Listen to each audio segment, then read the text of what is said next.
Hola, buenas tardes. Gracias por haber venido. Les voy a presentar primero a nuestros panelistas que van a acompañarme hoy en la presentación del libro. Claudio Tolcachir, actor, dramaturgo argentino, director de teatro y fundador de Timbre 4. A Carmen de Carlos, que es jefa de internacionales del portal El Debate. Y a Fernando González, periodista de Infobae y CNN Radio en Argentina. Ellos van a estar comentando un poco el libro.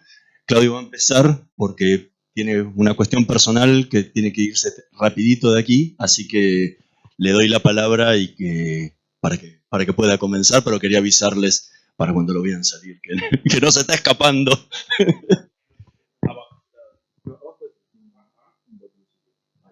Pido disculpas a mis compañeros y aquí al público. Justo pusieron hoy el acto de fin de curso de mi hija y bueno, vamos a tratar de evitar algún trauma, los que se puedan, que estén a tiempo. Pero tiene que ver con algo porque nosotros nos conocemos justamente del colegio primario con Hernán. Es el mérito por el cual realmente yo estoy acá, que lo conozco desde muy pequeño y la verdad que pensaba en qué decir y me daban ganas de hablar de él, de conocerlo tan pequeño. Y leyendo el libro, había algo que no me sorprendía, porque siempre tuvo como una especie de inflexibilidad en el sentido de la justicia, o de la verdad, no sé si de la justicia o de la verdad. Aunque le costara, tenía costos eso, siempre. Y lo recuerdo de pequeño, como en ese afán de las cosas como eran.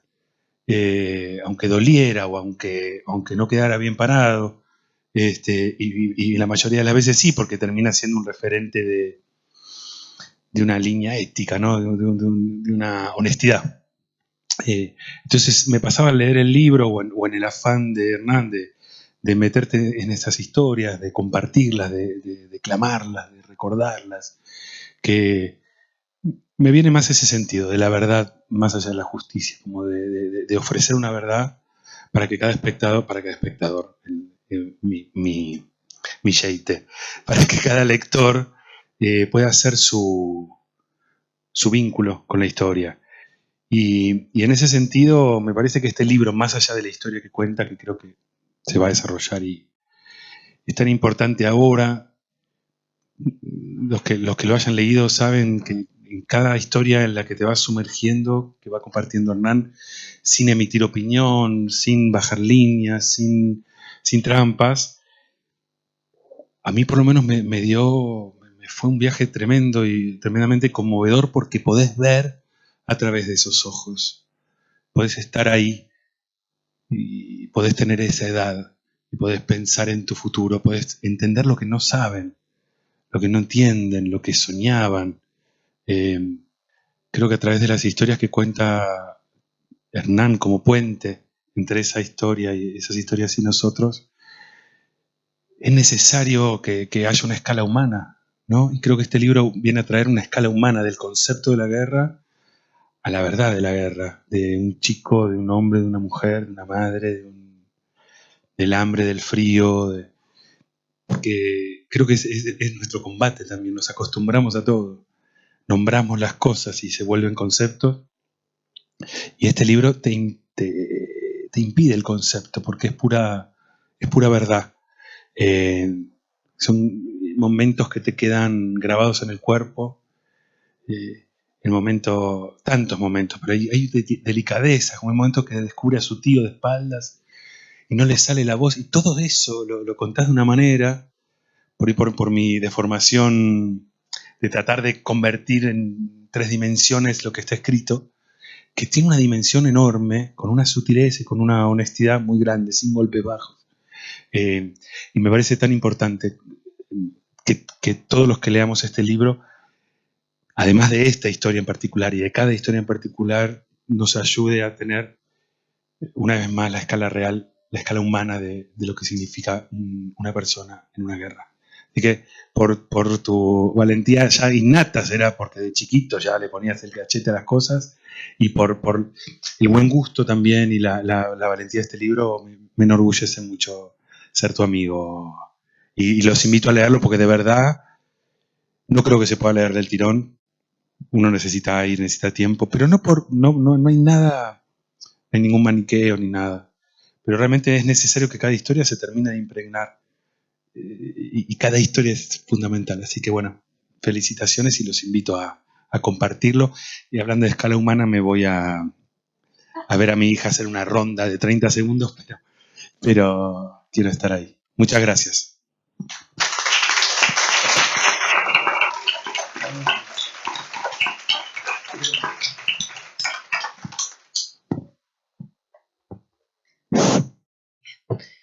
Pues hablando de escalas humanas, yo creo que la condición humana obliga a dar las gracias a Hernán, lo primero. Gracias por haber escrito este libro, gracias por contarnos o hacer de intermediario de la historia de 43 soldados. Esta es la historia de 43 soldados judíos, niños soldados judíos, porque entonces tenían 18, 17, 19 años como mucho, y hoy tienen 60 o alguno más. Cada uno en primera persona va contando qué es lo que le pasó, qué es lo que hizo, dónde estaba, en qué regimiento estaba destacado, cómo fue el tiempo que estaban allí y cómo fue luego el regreso. A mí del libro no solo me han impactado las historias personales de sus protagonistas. Yo viví muchos años en Buenos Aires, yo me leí la CONADEP sí que no te la podías leer de un tirón, como no te podías leer el informe Rating en Chile de un tirón. Tenías que bajar y lo mínimo era tomarte un gin tonic porque si no, no había estómago que lo soportara. Esta es una historia de hombres maduros que recuerdan lo que les pasó.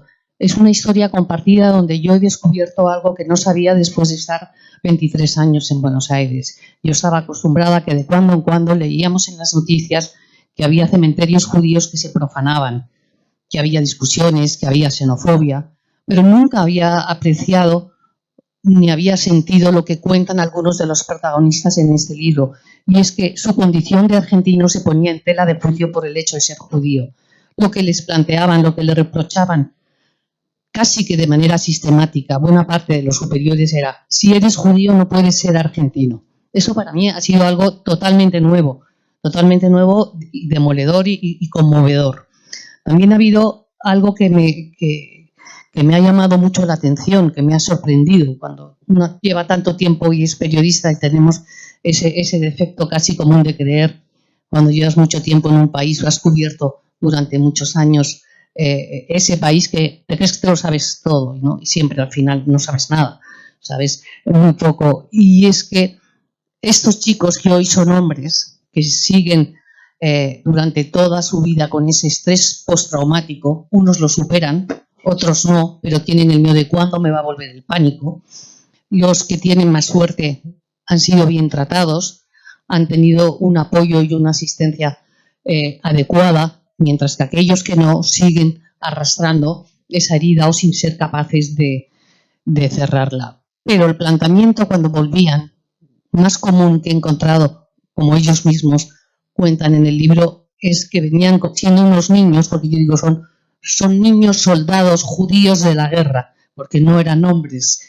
Era: yo quiero tener una familia. Hay uno que dice: yo cuando volví lo que decía era: quiero tener un hijo, quiero sentirme arropado, sentirme protegido. Y efectivamente lo que les pasó a estos 43 soldados fue lo mismo que les pasó al resto de los soldados de las Malvinas, pero a ellos más, con mayor gravedad y con mayor ensañamiento por ser judíos. Los destacamientos que cuentan, que son las crucifixiones sobre la tierra, si eras judía eras peor. Todo era mucho peor si eras judío. Hay algunos testimonios muy valientes, muy conmovedores, porque mientras yo avanzaba en la lectura yo pensaba, bueno, si yo hubiera sido un hombre y hubiera sido judío, yo no soy la que levanta la mano diciendo que soy judío.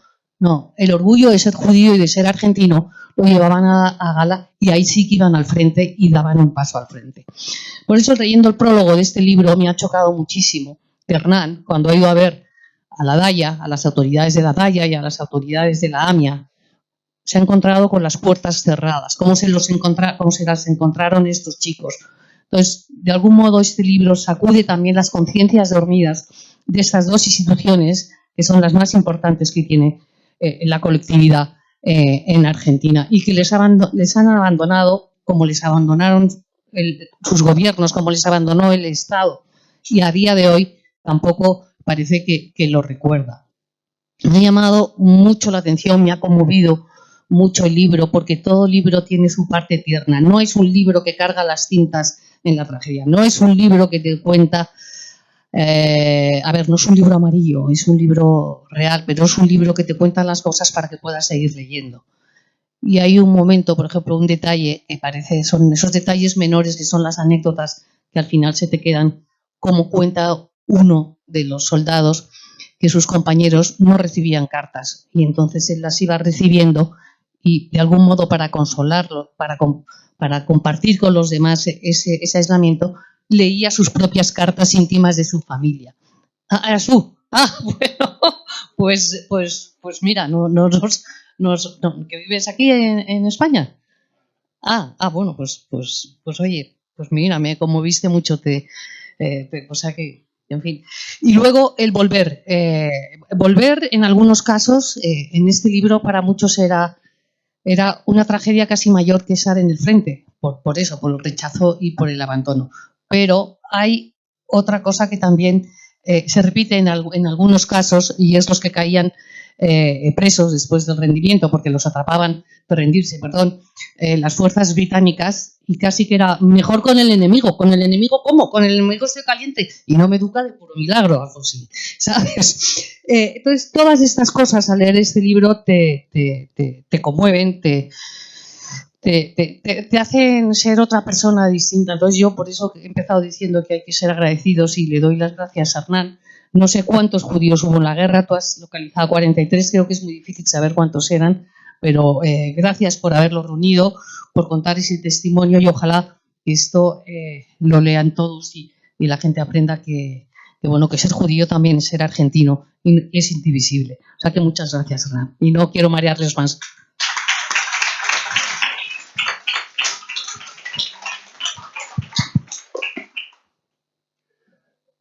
Bueno, lo primero que quiero decir es que tanto Carmen de Carlos, que fue corresponsal del diario ABC en Argentina, como Claudio Tolcachir, que es uno de los grandes dramaturgos de la Argentina, a veces no tomamos conciencia de quienes están al lado nuestro, ¿no? Que son dos figuras que yo respeto y admiro mucho, y si algo habla del libro de Hernán Dobry, que Tolcachir y Carmen de Carlos estén acá con él, ¿no? Yo lo que quiero decir simplemente es que lean el libro. Quienes no lo leyeron, que lo compren, ¿no? Está bien.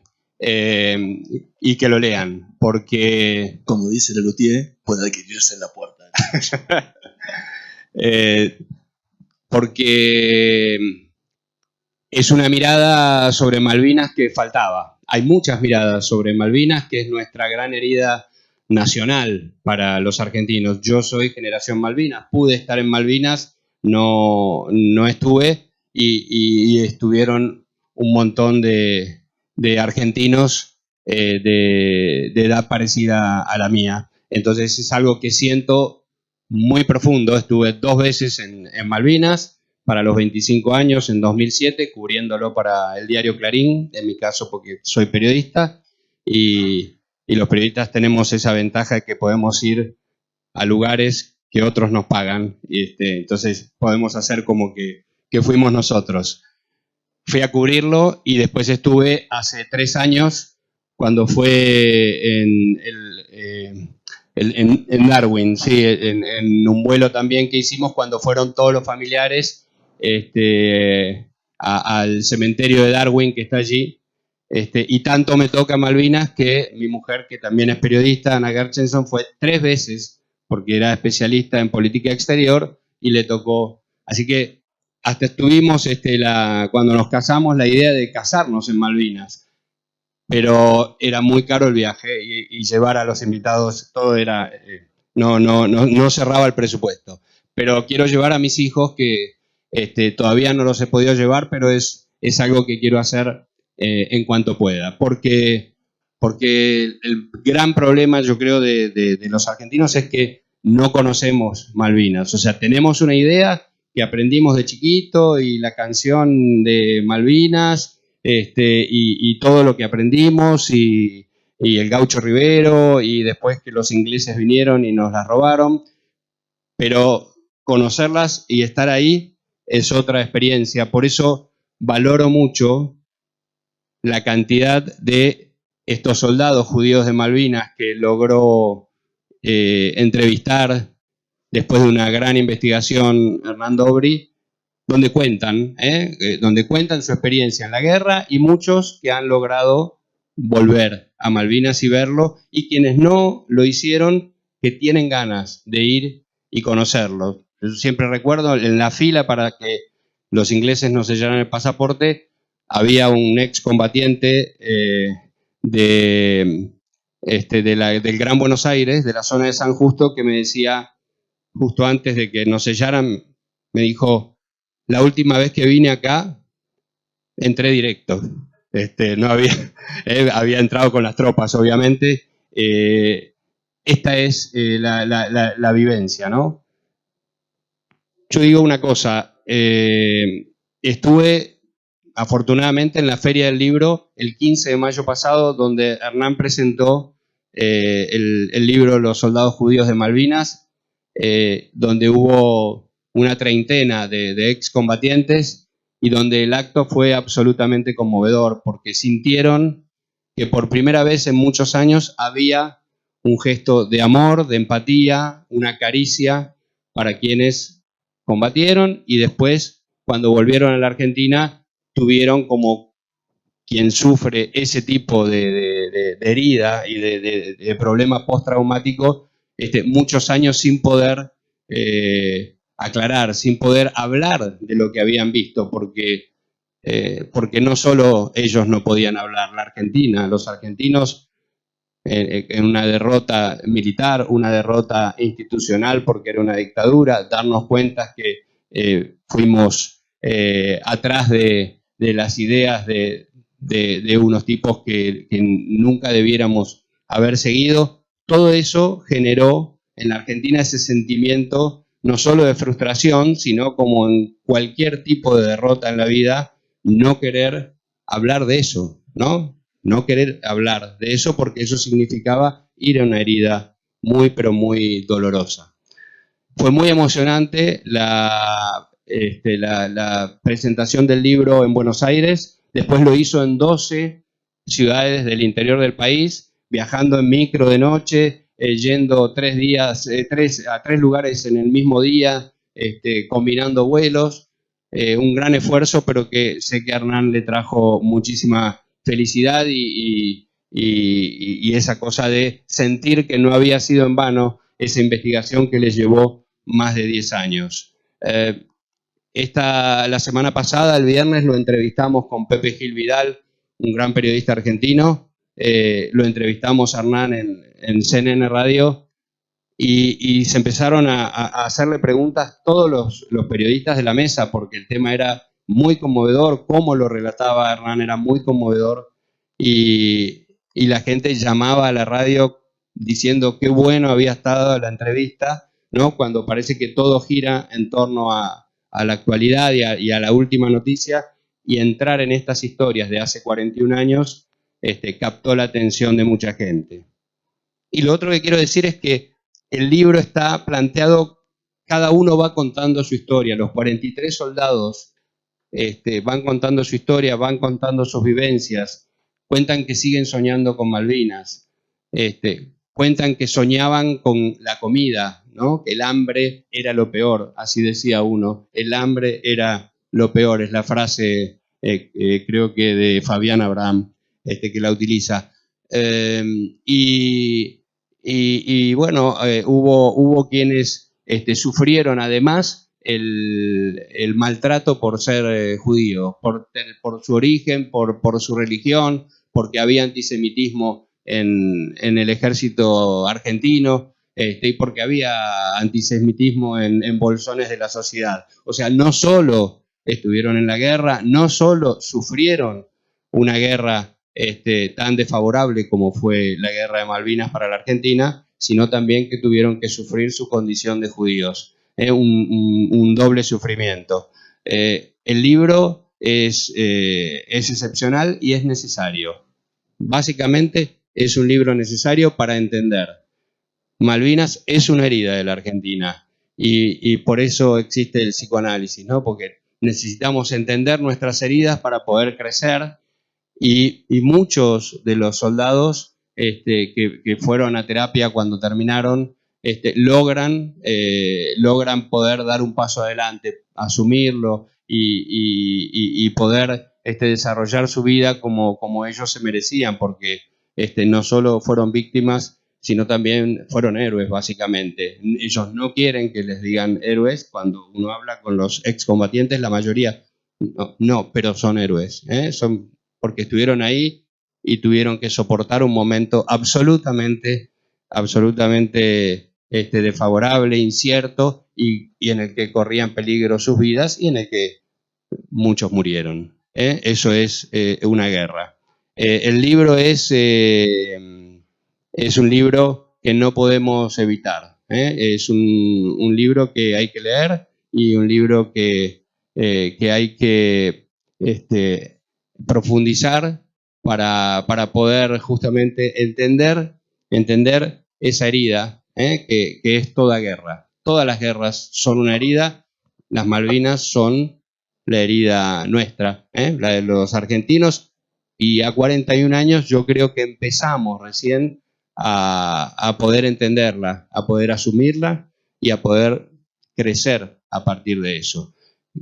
Simplemente como Carmen de Carlos y como Claudio Tolcachir, que te conoce desde chico, yo lo conozco desde hace 1 año y medio, buen tenista, no sabía que era un investigador tan profundo, tan veraz y que podía escribir un libro como este. Así que simplemente felicitarlo, agradecerle y decirle que espero el próximo, Hernán. Nada más que eso, gracias.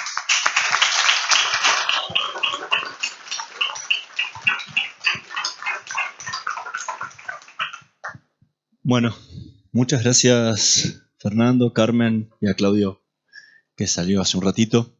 Les quería agradecer a todos por haber venido y contarles un poco que es muy especial tener que venir a hablar sobre una guerra en un continente que vivió tantas guerras, ¿sí? Porque para Argentina la guerra de Malvinas es la guerra del siglo XX. Por suerte, no tuvimos otra. En el 19 tuvimos unas cuantas, pero en el 20 no tuvimos más que la de Malvinas. Y hablar en Europa de guerras es no tener que explicarle a mucha gente lo que significa una guerra, ¿sí? Porque la han vivido en carne propia en los diferentes países en diferentes formas. Pero creo que las guerras tienen un sentido único que las hermana a todas. Y es que la pelean los estados, pero la combate la gente. O sea, la guerra de Malvinas para la Argentina terminó el 14 de junio de 1982.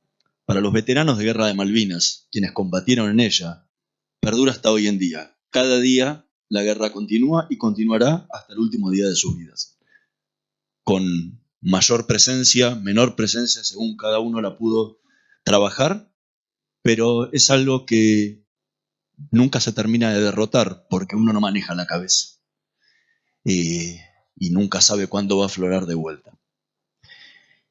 Y por otro lado, tiene que ver con algo que nos pasa a todas las sociedades y tiene que ver con la memoria, ¿sí?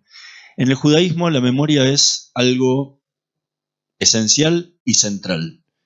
Me cuesta a mí hablar de cuestiones que tengan que ver con las escrituras habiendo un rabino en la sala, pero lo voy a hacer y me ayudará con la frase porque otra vez más la olvidé en casa.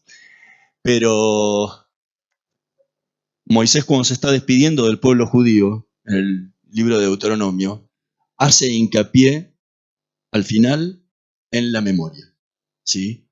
En lo que uno tiene que recordar a sus antepasados y preguntarle a sus antepasados. Pero también el judaísmo tiene en el Talmud la parte de la historia oral, ¿sí? De las tradiciones orales, que si no se escribían, corrían el riesgo de olvidarse. Entonces, eso es una parte central del libro, la memoria.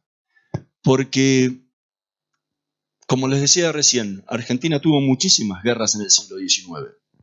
Y nos acordamos del general San Martín, del general Belgrano, pero atrás de ellos había 5.000, 10.000 personas que combatían, de las cuales no sabemos absolutamente nada. No conocemos quiénes fueron, sus nombres, sabemos de alguno que quedó en la historia, pero del resto no se sabe absolutamente nada más. Y no vamos a poder saber nada más, porque se perdieron sus testimonios. Y para los que nos gusta la historia y trabajar en la historia, lo único que nos queda por trabajar son los documentos que hay, y nada más. La Guerra de Malvinas todavía nos da una posibilidad, y es que buena parte de los protagonistas estén vivos. Y al estar vivos, tenemos la posibilidad de escuchar esas miles de historias, porque la guerra no es una sola historia, ¿sí? Hay miles de historias. Cada uno que combatió una guerra, la combatió totalmente diferente al otro.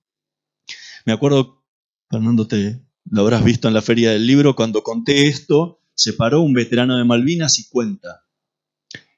Cuando vino el día de la rendición, estábamos en la puerta del correo en Puerto Argentino, mirando los cerros, y veíamos que venían bajando las tropas inglesas que habían terminado los últimos combates en los cerros, avanzando hacia Puerto Argentino, y yo dije, nos salvamos.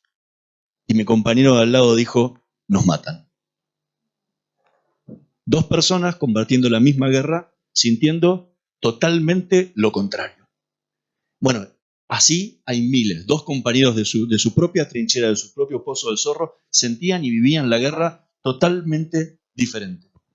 Entonces me pareció que era una buena forma de contar el libro, permitiendo que cada uno pudiera narrar su propia historia en primera persona.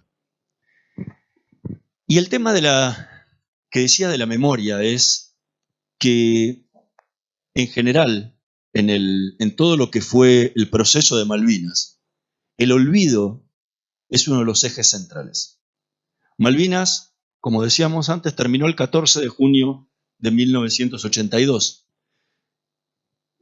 La Argentina había vivido en un engaño total, ¿sí? Donde, salvo algunas honrosas excepciones, todos salían a vitorear al gobierno de turno, que arengaba a la gente con arengas patrióticas para que vayan a la Plaza de Mayo a manifestarse en apoyo.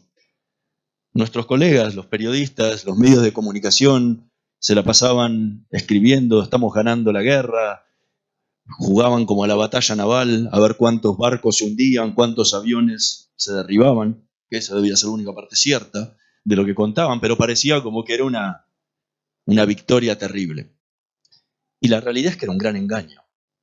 Para que se imaginen, es como si estuviéramos viendo un partido de fútbol, lo escuchamos el relato por radio, no hay transmisión de nada, y escuchamos que dice, va ganando 3-0, va ganando 3-0, ganamos 3-0, y al día siguiente abrimos el periódico y dice, perdimos 3-0. Y dice, ¿pero qué pasó? Si la radio decía que ganábamos 3-0, ¿cómo puede ser que perdimos? Me engañaron. Bueno, la guerra fue un gran engaño para toda la sociedad argentina, que se dejó engañar, y esa es parte de su culpa. Y ahí es donde creo que está el proceso de olvido de Malvinas. A nadie le gusta sentirse engañado. Siempre hago un chascarrillo entre tanta seriedad del tema, y es como cuando a uno le meten los cuernos, ¿sí? Nadie se quiere acordar todos los días que le metieron los cuernos. Se acuerda el primer tiempo, después quiere ir olvidándolo. Porque cada vez que se acuerda de eso, se acuerda que fue engañado. Entonces dice, no quiero curarme de esto. Y esto es parecido. Nadie quiere acordarse de que fue un tonto, que se creyó el cuento que le estaban vendiendo y que la realidad es que era toda una mentira. Porque te sentís mal. Y lamentablemente lo que no nos dimos cuenta es que, haciendo esto, estábamos penalizando a una dictadura que había sido la que nos llevó a la guerra, pero al mismo tiempo estábamos perjudicando a miles de personas que habían combatido esa guerra y que no habían ido por su propio medio, por su propia decisión, sino que habían sido parte de un sistema militar que obviamente los lleva sin decisión alguna a la guerra, como son los soldados en cualquier ejército del mundo, no deciden dónde van, acatan órdenes y van. Sin embargo, eran la parte más desprotegida de toda esta historia, porque los militares seguían teniendo su estructura, sus salarios, su ayuda social, etc. Pero los soldados tenían que volver a sus casas y retomar como podían sus vidas. Y lamentablemente esta decisión de ocultar y de olvidar lo que había sido el engaño de Malvinas llevó a que toda esa gente quedara metida debajo de la alfombra, olvidada y por momentos maltratada por la propia sociedad. Hay relatos en el libro donde algunos de ellos volvían del regimiento sin nada, sin dinero, porque venían de la guerra, y pasaba el ómnibus por delante para volver a sus casas y le decían al conductor que no tenían dinero, si los podían subir, y le decían que no. Y le decía, acabo de venir de la guerra. Le decían, ¿qué me importa? Entonces, eso habla de los argentinos como sociedad, ¿sí? Nos habla de lo que éramos nosotros en ese momento de la guerra. Y lamentablemente lo más duro de todo esto, por momentos para mí no fue la guerra. O sea, escuchar los testimonios de la guerra son terribles. Pero la realidad es que la guerra es inevitable. Una vez que empezó, ya está, ya no hay vuelta atrás, hay que combatirla y no hay ninguna guerra donde alguien la pase bien. No conozco, no sé si alguno sabe de una guerra donde fue alguno y la pasó bien, que me la cuente porque hasta ahora yo no encontré ninguna, porque la realidad es que convivir con la muerte, con la angustia de tener que matar a otro y con las condiciones encima en las que se combatió la guerra de Malvinas, con 10, 12 grados bajo cero, en pleno otoño casi invernal, cerca del Polo Sur, con muchos con ropa, con atuendo de verano, muchos que pasaron mucho hambre. Nadie la pasa bien. Ni siquiera Rambo. Ve una película de Rambo y cuando termina victorioso está todo cortado, todo sangrado. O sea, ni Rambo la pasa bien, que pareciera el gran héroe. Pero lo que a mí más me impactó del trabajo y de tener que trabajar con las historias de Malvinas no fue la guerra. Porque como decía, la guerra es inevitable. Lo que más me dolió fue la posguerra. Primero porque es la más larga. Porque la guerra de Malvinas como guerra realmente duró 45 días. Pero la posguerra lleva 41 años. ¿Sí? Y la posguerra era totalmente evitable.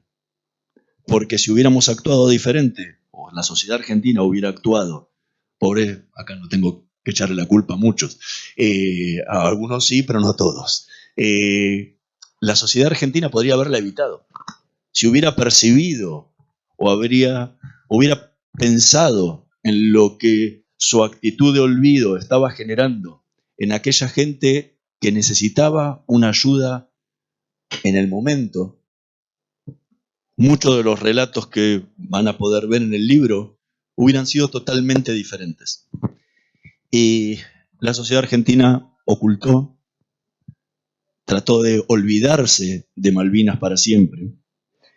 Y todo eso generó un impacto muy grande en aquellos que habían combatido en la guerra. Porque hoy lo conocemos, en ese momento ni siquiera tenía nombre y apellido, pero hoy lo conocemos como estrés postraumático. Y los psiquiatras le han puesto ese título. Pero en esa bolsa entra todo, ¿sí? Entra desde el que tiene un choque, desde la sobreviviente del Titanic, que tardó como 70 años en contar la historia de que se había hundido el Titanic. Y solamente se había hundido un barco en el que iba de crucero desde Europa a Estados Unidos. Imagínense aquel que le tocó padecer una guerra. Recién cuando entraron todos, pasaron por la exposición de Mauthausen. La Shoah tiene mucho de eso. ¿Cuántos sobrevivientes tardaron décadas en poder hablar? Incluso algunos murieron sin haber podido contar nunca su historia. Y eso tiene que ver en los soldados con el impacto que se generó en la sociedad, porque tenían varias cuestiones. Por un lado, teníamos que la sociedad quería olvidarse de Malvinas. Por otro lado, cuando muchos de ellos volvieron, la gran mayoría les hicieron firmar papeles, documentos que decían que tenían prohibido hablar de lo que habían vivido en las islas. Y eso, uno diría, bueno, sabiendo cómo somos los argentinos, al otro día hablamos como queremos. Pero no se olviden que estábamos en medio de una dictadura militar que hoy podemos decir que duró 1 año y medio más. Pero el 15 de julio, más o menos de cuando volvieron todos, nadie sabía cuánto más iba a durar. Sí, hablaban del 84, se hablaba de tantas fechas que uno no se podía hacer el vivo y decir, no, yo voy a salir a hablar y voy a decir lo que quiero. Pero por el otro lado tampoco, algunos me contaban, decían, yo quería hablar, pero del otro lado no tenía quien me quisiera escuchar. Y eso es terrible, porque te tenés que guardar todo dentro, querés gritar y no podés gritar. Y finalmente, tiene que ver con la parte de lo que la sociedad pudo entender realmente que fue la guerra. Recién Fernando decía que hoy, 41 años después, Malvinas empieza a tomar un cariz diferente, la empezamos a ver diferente en Argentina. Y eso se ve en muchísimas cosas. Si en la década del 80 alguna maestra en el colegio hubiera querido invitar a un excombatiente a hablar en el colegio, le hubieran dicho, la directora le dice, ni loco, me vas a traer a este loco acá, va a revolucionarme a los chicos, puede salir con cualquier cosa. Hoy hacen fila las maestras para llamar e invitar a los excombatientes a hablar en los colegios. Pasaron 41 años de la guerra, 10 mundiales de fútbol, ¿sí? En el único mundial que se habla de los chicos de Malvinas fue en la canción que cantaban las hinchadas en el mundial de ahora.